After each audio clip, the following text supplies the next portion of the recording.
Hi friends, welcome to Shaz kitchen. ഇന്ന് ഞാൻ വന്നിരിക്കുന്നത് ഒരു അടിപൊളി പുഡിങ്ങിൻ്റെ റെസിപ്പിയുമായാണ്. സാധാരണ നമ്മൾ ഇളനീർ കൊണ്ടും ചോക്ലേറ്റ് കൊണ്ടും ക്യാരറ്റ് കൊണ്ടും ഒക്കെ പുഡിങ് ഉണ്ടാക്കാറുണ്ട്. പക്ഷെ അതിൽ നിന്നൊക്കെ ഒരു വെറൈറ്റി ആയിട്ട് ബീട്രൂട്ട് കൊണ്ടാണ് ഇന്ന് ഞാൻ പുഡിങ് ഉണ്ടാക്കിയിട്ടുള്ളത്. അപ്പോൾ അതിനാവശ്യമായിട്ട് 10 ഗ്രാം ചൈന ഗ്രാസ് എടുത്തിട്ടുണ്ട്. ഇതിലേക്ക് 1 കപ്പ് വെള്ളം ഒഴിച്ച് കുതിർക്കാനായിട്ട് മാറ്റി വെക്കാം. ഇനി 5 മീഡിയം സൈസ് ബീട്രൂട്ടാണ് തൊലി കളഞ്ഞ ശേഷം കഴുകി എടുത്തിട്ടുള്ളത്. ഇത് നന്നായിട്ടൊന്ന് നൈസായിട്ട് ചോപ്പ് ചെയ്തെടുക്കണം. നൈസായിട്ട് തന്നെ വേണം, എന്നാലേ നല്ല രീതിയിൽ അത് വഴറ്റിയെടുക്കാൻ പറ്റുള്ളൂ. അപ്പോൾ ഇത് ഇനി ഒരു പാനിലേക്ക് വഴറ്റാനായിട്ട് ഇട്ട് കൊടുക്കണം. അതിനു മുമ്പ് 2 ടീസ്പൂൺ നെയ്യ് ഇതിലേക്ക് ചേർത്ത് കൊടുക്കാം. അപ്പോൾ നമുക്ക് ഇതിലേക്ക് കടിക്കാനായിട്ട് നട്ട്സ് ആവശ്യമായിട്ടുണ്ട്. അപ്പോൾ നിങ്ങൾക്ക് ഇഷ്ടമുള്ള നട്ട്സ് ഇതിലേക്ക് എടുക്കാം.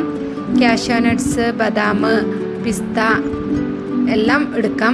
എൻ്റെ അടുത്തുള്ളത് ഇപ്പോൾ കാഷ്യൂ നട്ട്സ് ആണ്. അപ്പോൾ അത് ചെറിയ കഷ്ണങ്ങളാക്കി എടുത്തിട്ടുണ്ട്. ഇനി ഇത് നന്നായിട്ടൊന്ന് വറുത്തെടുക്കാം.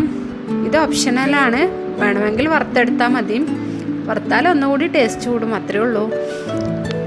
പിന്നെ ടൂട്ടി ഫ്രൂട്ടി അങ്ങനെ എന്തെങ്കിലും എക്സ്ട്രാ കയ്യിലുണ്ടെങ്കിൽ അതുകൂടി ചേർത്ത് കൊടുത്താൽ നന്നായിരിക്കും. അപ്പോൾ ഇത് ഏകദേശം വറവായിട്ടുണ്ട്. ഇനി ഇത് നമുക്കൊരു പാത്രത്തിലേക്ക് മാറ്റാം.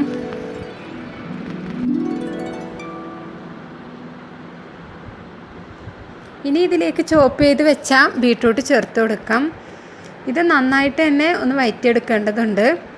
ഒരു 6-7 മിനിറ്റ് വരെ ലോ ഫ്ലെയിമിലിട്ട് വേണം ഇത് വഴറ്റിയെടുക്കാനായിട്ട്. കാരണം ഇതിനൊരു പച്ചച്ചുവ വരാൻ സാധ്യതയുണ്ട്. അപ്പോൾ നല്ല ഡാർക്ക് കളറാകുന്നത് വരെ നന്നായിട്ട് തന്നെ ഒന്ന് വഴറ്റിയെടുക്കുക. ഇത് ഏകദേശം ആയി തുടങ്ങിയിട്ടുണ്ട്. ഇനി ഇതിലേക്ക് 200 ഗ്രാം പഞ്ചസാര ചേർത്ത് കൊടുക്കണം. പൊടിച്ച പഞ്ചസാരയൊന്നുമല്ല, സാധാരണ പഞ്ചസാര ചേർത്ത് കൊടുത്താൽ മതി. ഇതും കൂടി ചേർത്ത് നന്നായിട്ട് തന്നെ ഒന്ന് വഴറ്റിയെടുക്കാം. അപ്പോൾ ഇതൊക്കെ ഒന്ന് മെൽറ്റായി അതിൽ മധുരമൊക്കെ പിടിച്ച് ഇതിന് നല്ലൊരു ടേസ്റ്റായിട്ട് കിട്ടും. അപ്പോൾ ബീട്രൂട്ട് റെഡി ആയിട്ടുണ്ട്. ഇനി ഇത് ഗ്യാസ് ഓഫ് ചെയ്ത് തണുക്കാനായിട്ട് മാറ്റി വെക്കാം. തണുത്ത ശേഷം മിക്സിയുടെ ഒരു ജാറിലേക്ക് ഇട്ട് കൊടുക്കണം.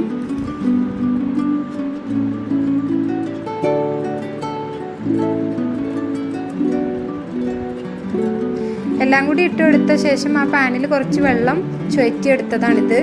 ഇതിലേക്ക് ഒരു 2 ടീസ്പൂണോളം വെള്ളം ഞാൻ ചേർത്ത് കൊടുത്തു. നന്നായിട്ട് തന്നെ ഒന്ന് അരച്ചെടുത്തിട്ടുണ്ട്. ഈ കുതിർത്ത് വെച്ച ചൈന ഗ്രാസ് ഒന്ന് മെൽറ്റാക്കി എടുക്കണം. അതിനായിട്ട് ഒരു പാത്രം ഗ്യാസിൽ വെക്കാം. ലോ ഫ്ലെയിമിൽ വേണം മെൽറ്റാക്കി എടുക്കാനായിട്ട്. ഇടയ്ക്കൊന്ന് ഇളക്കുകയും വേണം, അല്ലെങ്കിൽ അടിയിൽ പിടിക്കാൻ ചാൻസ് ഉണ്ട്. അപ്പോഴേക്കും നമുക്ക് പാല് തിളപ്പിച്ചെടുക്കണം. അപ്പോൾ ഇതിനായിട്ട് ഞാൻ 1/2 ലിറ്റർ പാലാണ് എടുത്തിട്ടുള്ളത്. അപ്പോൾ ഇതൊന്ന് തിളക്കാനായിട്ട് വെക്കാം. പാല് നന്നായിട്ട് തന്നെ ഒന്ന് ചൂടായിട്ട് വരണം, അല്ലാതെ തിളച്ച് പൊങ്ങി വരണം എന്നൊന്നുമില്ല. അപ്പോൾ ഇത് നന്നായി ചൂടായിട്ടുണ്ട്. ഇനി ഇതിലേക്ക് ഒരു 200 ഗ്രാം കണ്ടൻസ്ഡ് മിൽക്ക് ചേർത്ത് കൊടുക്കുന്നുണ്ട്. ഇത് നിർബന്ധമായിട്ടുള്ള ഒരു സ്റ്റെപ്പ് തന്നെയാണ്. കാരണം കണ്ടൻസ്ഡ് മിൽക്ക് ചേർക്കുമ്പോഴാണ് കറക്റ്റ് ആ പുഡിങ്ങിന് നല്ലൊരു ടേസ്റ്റ് കിട്ടുകയുള്ളൂ.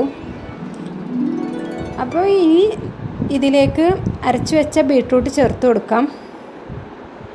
കുറച്ച് ചേർത്ത് അത് നന്നായിട്ടൊന്ന് ഇളക്കിയ ശേഷം അടുത്തത് ചേർത്ത് കൊടുത്താൽ മതി. മുഴുവനായിട്ടും ഇതിലേക്ക് ചേർത്ത് കൊടുത്തിട്ടുണ്ട്. ഇനി നന്നായിട്ട് തന്നെ ഒന്ന് ഇളക്കിയെടുക്കണം, കാരണം ചെറിയ കട്ടകളുണ്ടാവാൻ ചാൻസ് ഉണ്ട്. അപ്പോൾ ഇതൊക്കെ ഒന്ന് നന്നായിട്ട് മെൽറ്റായിട്ട് വരുന്നത് വരെ ഇളക്കി കൊടുക്കാം.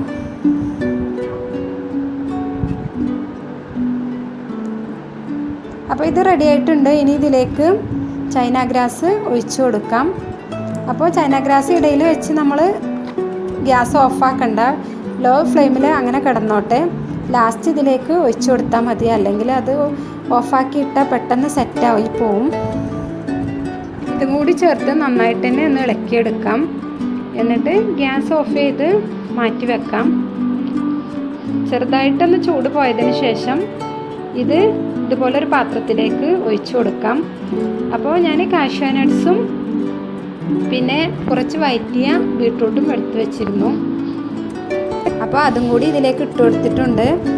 അപ്പോൾ ഇതൊരു പരന്ന പാത്രത്തിലാണെങ്കിൽ നമുക്കതിന് മുകളിൽ ഡെക്കറേഷനായിട്ട് വിതറി കൊടുക്കാം. അപ്പോൾ ഇതുപോലൊരു പാത്രത്തിലായതുകൊണ്ടാണ് ഞാനിത് അടിയിൽ തന്നെ ഇട്ട് കൊടുത്തത്. എന്തായാലും നമുക്കിത് കടിക്കാനായിട്ട് കിട്ടും. അപ്പോൾ മുഴുവനായിട്ടും ഇതിലേക്ക് ചേർത്ത് കൊടുത്തിട്ടുണ്ട്.